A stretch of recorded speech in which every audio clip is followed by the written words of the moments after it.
So the first presentation today, this is Marine Surveying International FES 3 for cargo and commercial ship surveyors, is Remote Survey Practical Considerations by Adam Brancher. So let me get this underway.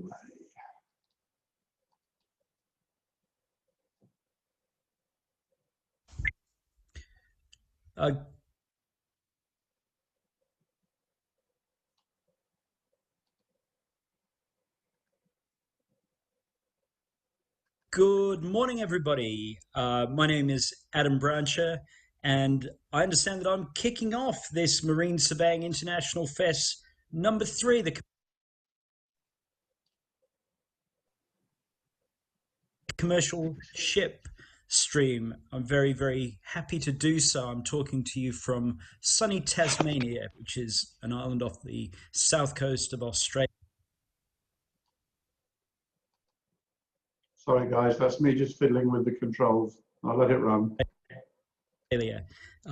Further south you go, you get to Antarctica. So the title of my talk is Remote Surveying, Tips and Techniques from the Far End of the World. Because like I say, unless you're a penguin, you don't get much further south than us. I'm going to start by setting the scene and really going through a PowerPoint presentation and providing a little bit of structure. I have got some videos which I'd like to share with you from some actual survey work that we've done. And then I'd really like to kick off a discussion on the sort of considerations you might decide to make if you're thinking about conducting remote surveying operations. I don't have all the answers. I'm certainly learning as we go along. Unfortunately, I can't take questions because our borders have reopened here in Australia, and by the time you guys are looking at this, I'll be on an aircraft to Brisbane to go and see some customers. So without further ado, thank you for the opportunity to talk to you, and I'd certainly be happy to take email or other correspondence with you after this presentation.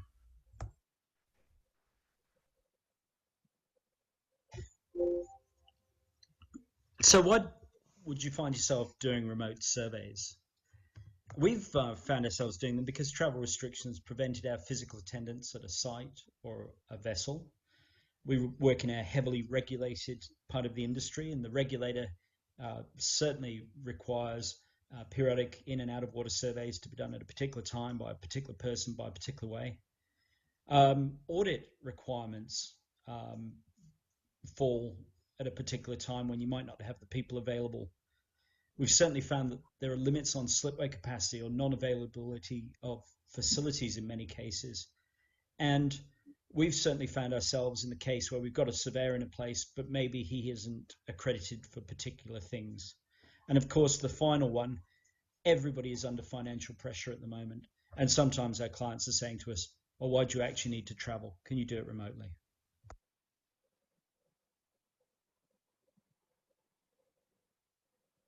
So before we go much further, I think it's a good idea to sort of define some parameters here and really get to the bottom of what is a remote survey. I think in simple terms, it's when you're not physically inspecting, touching, smelling, please don't say tasting, the object that you're reporting on. You're not immediately there. There's something between you and the thing that you're reporting on. I think certainly based on our experience, there's multiple variations on the theme. So for example, you've received a report from a third party and you're having a look at the video, the text, the photos, and forming a view. Well, personally, I don't actually see that as a remote survey. I think that's more of a function of an expert witness or something similar. I think when we're talking about remote survey, we're getting into these other two bullet points. When, say, for example, a slip isn't available, a dive team is underwater, and you're relying on a diver either through your direction or direction of a supervisor to inspect a structure or even using a drone either above or below the water to do something similar. I think that's definitely a remote survey. Probably where we were more during COVID, where you're witnessing something on a video that's streaming live with either a client or a colleague on the other end actually physically in attendance.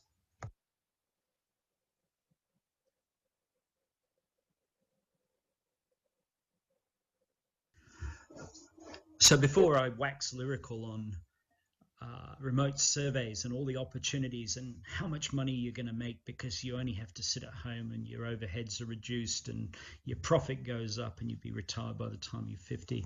I just want to throw a big bucket of cold water into the mix here. Think about this. What about your liability if you start to do this, if you actually don't physically attend the vessels?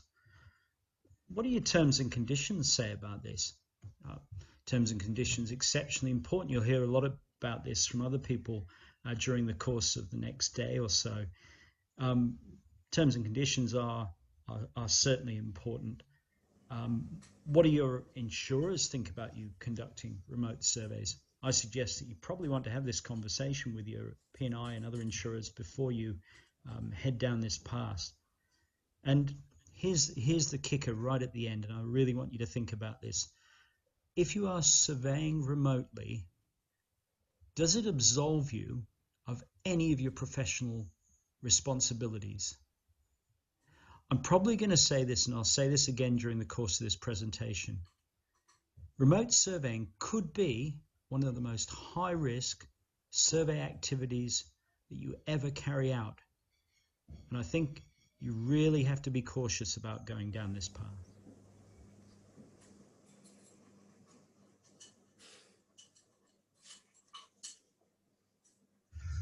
So you've reconciled all the risks and you're up for it. So off you go.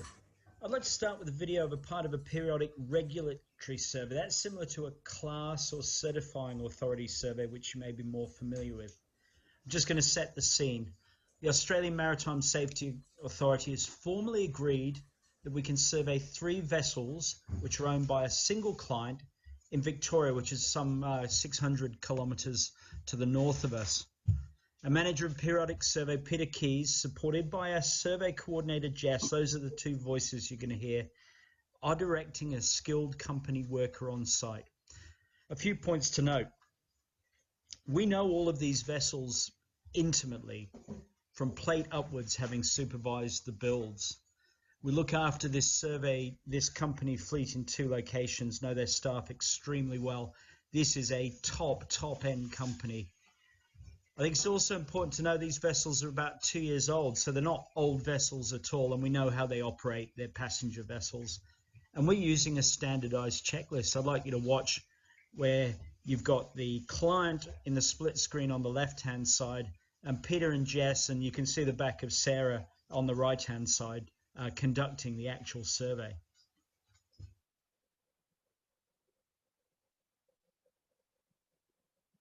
Yeah, the sticker there. You got these? No.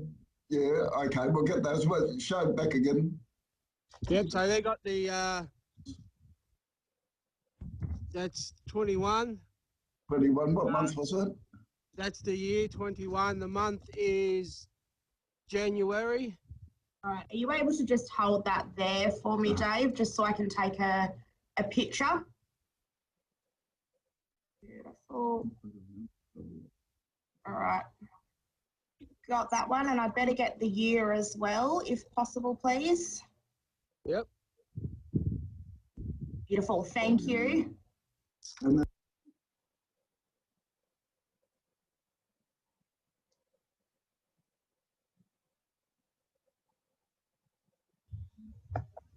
So what did you just see?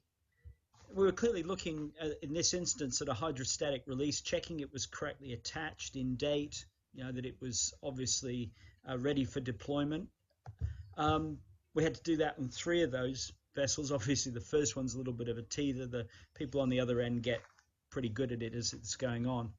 But just consider how long it took us to get that information, as opposed to how long it probably would have taken one of you to do so. I reckon I'd have done it in about 1/3 of the time.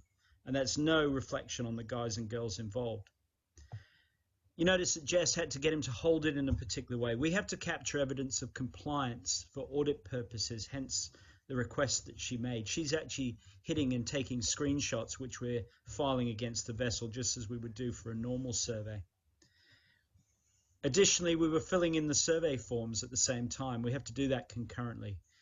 And Pete was having to direct an absolutely brilliant member of staff from the company that we were dealing with to get us exactly what we require. Just reflect on this. We all speak the same language. Could you imagine if you had to do this cross-culturally? Considerably more difficult. I'd say the video quality was actually pretty decent there, but can you imagine if you kept having hang-ups and the sort of thing if you're limited for bandwidth? And all in all, I'd consider that a very well-managed survey. It took about 3.5 hours to do 3 vessels, which is pretty well commensurate with what it would take us had we been on site. But it was considerably helped by the local assistance, and I would say that all of our risks were managed. I just want to talk about risks for a minute here. Can you imagine this scenario? We've got the chap on the other end of the video. He's videoing something for us, and he steps backwards and he falls off a boat and he hurts himself. Now, I'm not a lawyer. I don't ever presume to be a lawyer, but I'd suggest that we'd be getting ourselves into an interesting, for want of a better word, situation if that was the case. I just want you to reflect on that. That, to me, was what I would consider to be a good survey.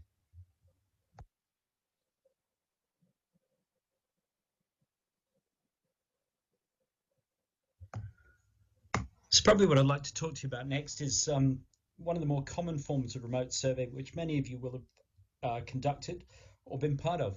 And it's a dive or a drone survey. I'm really lumping them together because they're pretty similar in many ways. They were common pre-COVID and still common. Slips are expensive, they're harder to find, and of course, COVID has certainly put financial pressure on a lot of operators, and it's clear that it is safe to do survey and other work with the vessel in the water. Here in Australia, it requires regulatory permission. The client is often pretty happy with it, particularly if they have an experience of a vessel that doesn't require a lot of out-of-water work. It does almost always work out far cheaper than slipping a major vessel. It needs, and I'll say from the outset, a very, very good dive team or a drone team. Let's talk about diving. In Australia, at least 3 people are on the dive team, plus a surveyor, a supervisor, a diver, and a standby diver or tender. So at least 4 people, then potentially boat drivers. If you're operating in an area where there's crocodiles or shark activity, you probably have spotters as well. I have to say, my experience is that it's often not done very well, and we are talking about dive stuff here, or in many cases very effective.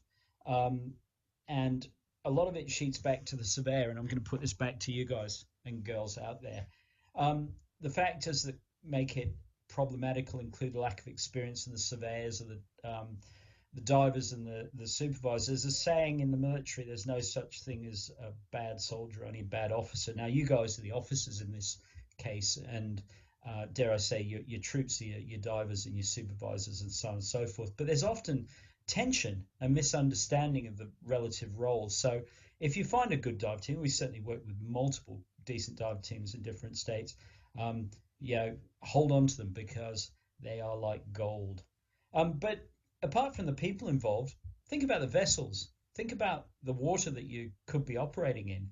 How many vessels do you know, particularly larger vessels, have marks underneath them to orientate divers, to show where various stations are, various features are? Now, how too often is a diver underwater, something happens and they get disorientated, and then obviously they're disorientated, you're disorientated. You think they're heading towards the stern, they're heading towards the bow. Water temperature, the amount of suspended material in there, failures, the amount of time a diver can stay under the water. Divers, in these cases aren't diving particularly deep, but they can certainly be underwater for a long period of time. And I mean, we get some pretty cold water down here in Tasmania, the opposite being the case up in the north. All of these things affect the effectiveness of a diver. And of course, when you're dealing with drones, weather conditions, other factors that can affect them can severely impact the time that you have and the effectiveness of your survey. So these surveys are great. I'm about to show you a video of one that we did recently, and you guys can judge for yourselves. But as with all these things, it isn't necessarily the panacea.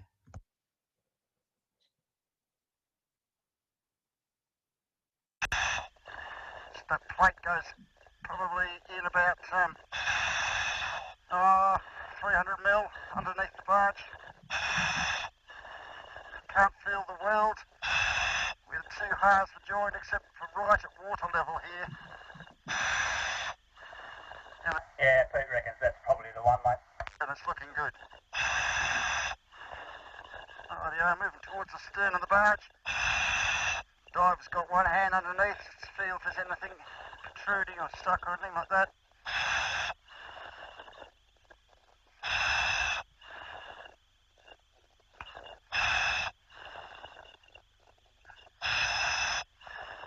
There's a scratch there off the paint of the new part. There's a weld there where it's done in half. Going around. Feels good, looks good. As you can see there, there's not much.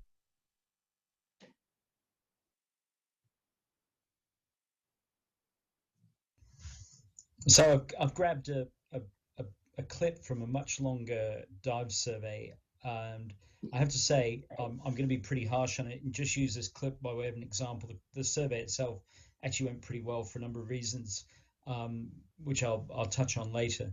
With divers, the importance of a clear briefing of both the supervisor and the divers, and I suppose getting a report with them is so important in my experience. Now, divers, particularly commercial divers, are used to working in fairly appalling conditions, and in the absence of anybody else giving them direction, they don't often work with surveyors. They have to very much lead. Now, I'd suggest to you that in the case of a survey, as a marine survey as we do, you're actually the leader, you're the officer in this instance, and as a consequence, having the confidence to get the diver to effectively do what you want safely is really, really important. So I make the point from the outset, the diver, and for that matter, the drone operator, is not the surveyor. Their role is not to find, assess, consider repairs, and then communicate. And I hate to say this to our diving brethren, they are maneuvering a camera for a qualified surveyor to take a view on a vessel. You can't really do a survey realistically without having good through water comms, and of course most of the divers these days are diving Kirby Morgan band with lights and cameras and cameras up onto the top side. So I'd be seeing from the outset the diver being briefed and the surveyor gripping the diver and saying, come on, you're actually doing what I want you to do, because effectively the surveyor is the one who's putting his name to the report that ensues. So I'll make the point here that the diver frankly should have been a remote camera and nothing more, particularly in the sort of water conditions that you saw there. It's sort of not atypically, the diver had the bow and the stern of the vessel mixed up. If you've ever been under a vessel, and particularly if you're turning and twisting, it's not that unusual. But he did continue to do so throughout the longer video, and the surveyor is pretty good saying, okay, now hang on where you are. As it was, there wasn't much distance between the waterline and the main deck, so the diver was being followed during the video and then reorientated.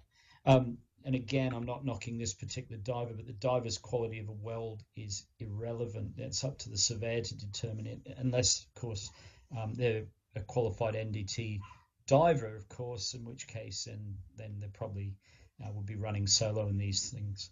I just want you to note the water quality here.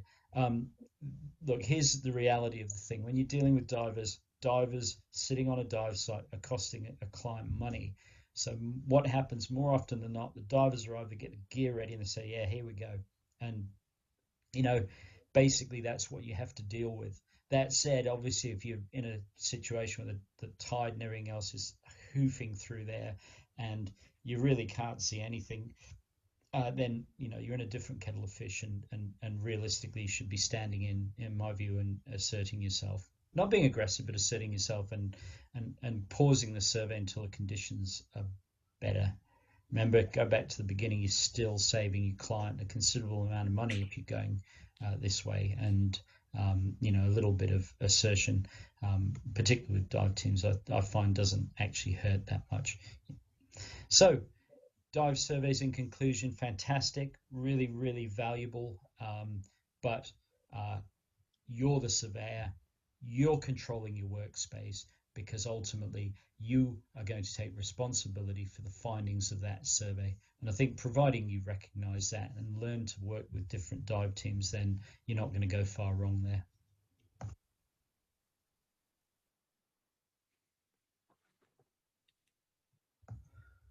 So,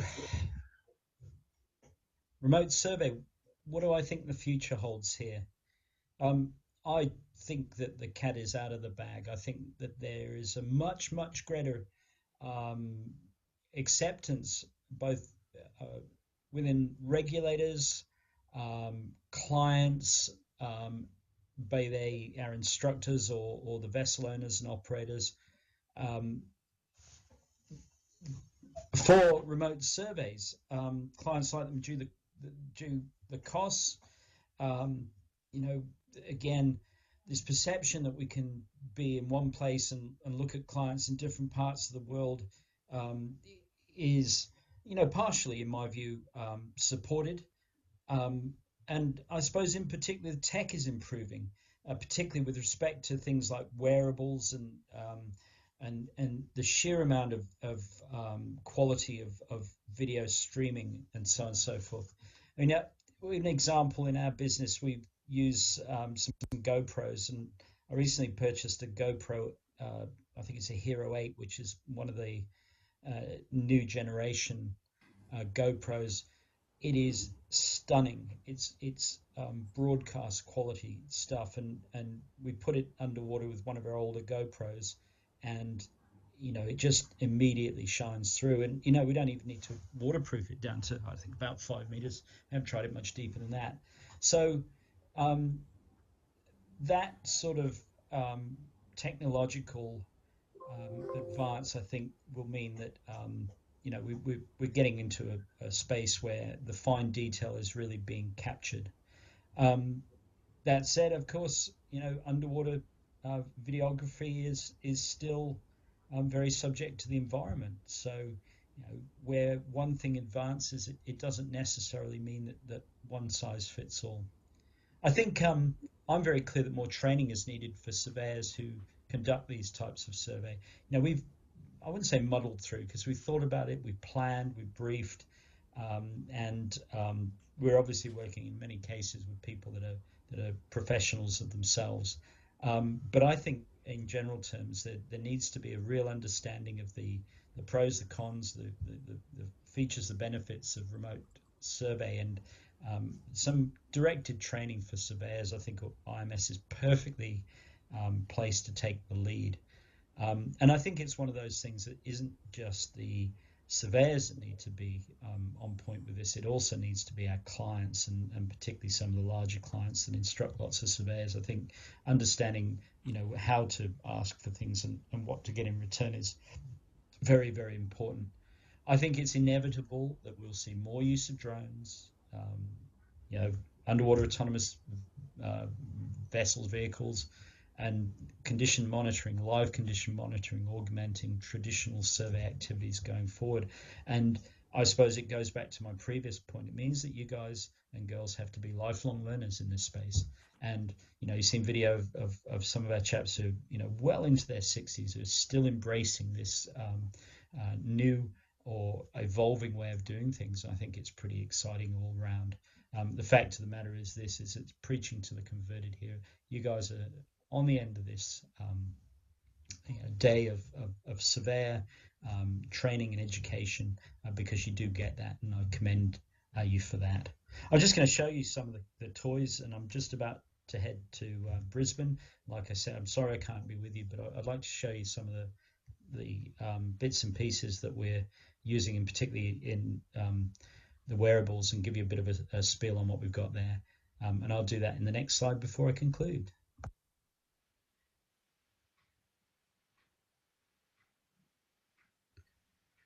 So what that good-looking fella's wearing is a RealWear HMI HMT1, which is essentially a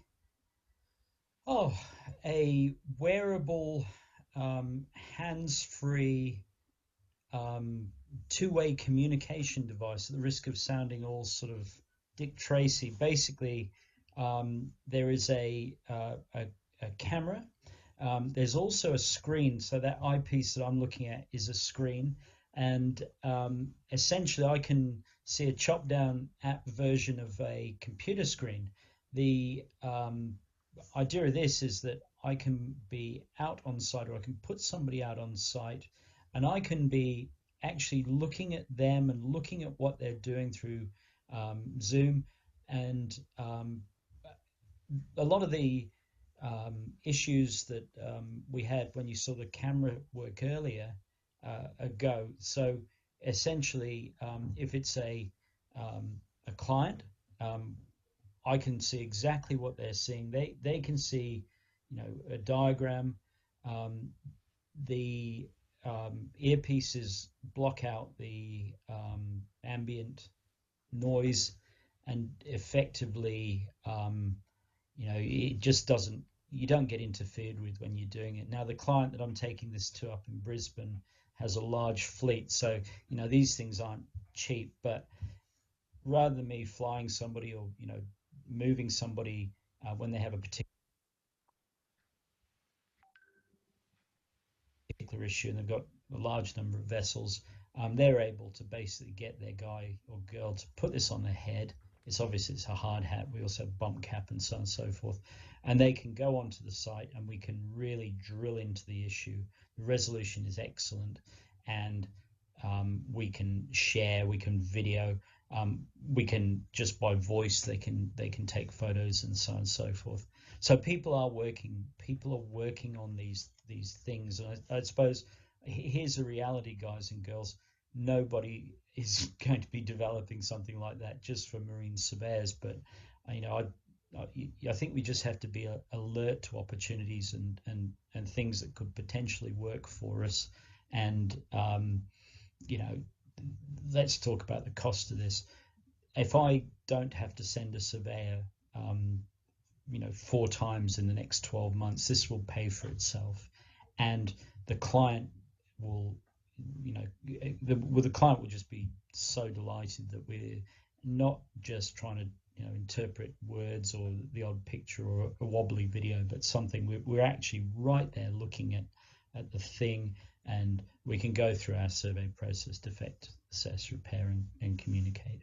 So I don't know, apart from the model, who's properly dodgy, as you can well see, these are the sort of things that excite me, and the sort of things that we're trying out within our team, because we're clear that there's a role for traditional surveying, but occasionally there are opportunities for us to look after our clients and help our vessels and vessel owners, and we really have to be, in my view, alert to take them.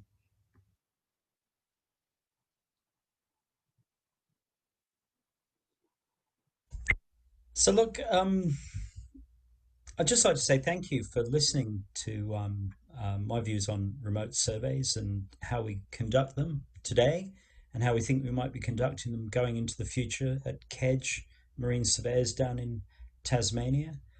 I think some of these things we're actually already doing. I'm sure you guys are already doing, and others have developed in these difficult times we face. I think there's a lot of opportunities for innovation, but there is absolutely the need for caution. And I suppose the traditional surveying approach, which is to look at and manage risk. Those of you that are interested in this further, I'd be very happy to receive emails from you. I'm sorry I can't take any live questions, but I trust that the rest of the fest will go well for you all. And I look forward to hopefully meeting some of you when we get through these difficult times. So from here in Tasmania, I'd just like to say thanks and give my warm regards to you and all of your families and loved ones. Stay safe, and we hope to see you and speak to you soon. Thanks very much. And if I can just add my personal thanks to Adam for putting that together, and much appreciated.